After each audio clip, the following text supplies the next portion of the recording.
In this lesson, we're going to use the data binding inside our weather collection view so that we can display the weather data inside the collection view.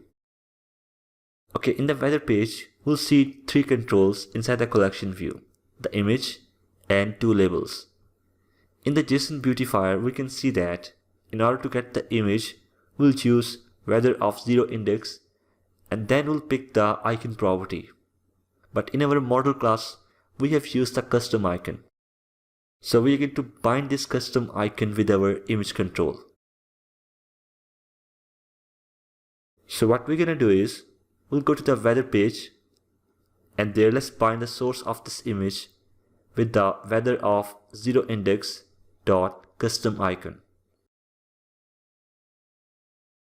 Alright, now let's bind this label text property with the temperature property. According to the JSON beautifier, the temperature property is present inside the main class. So we'll choose the main.temperature. In the main class, we have added our custom property for temperature so that we can get the temperature in a round-off format.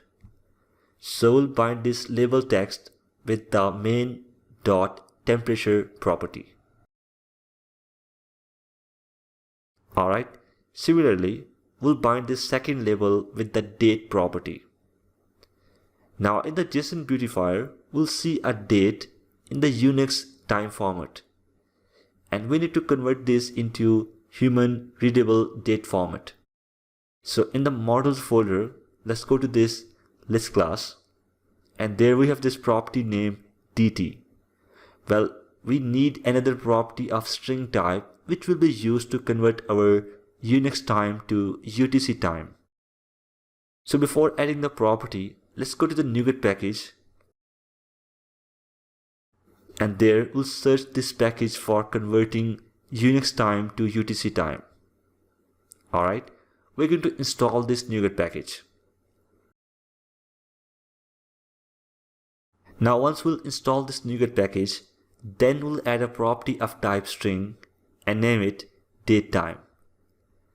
Then we'll use the lambda operator, and right after that we'll use the UTC timestamp, and for this UTC timestamp we need to import this namespace.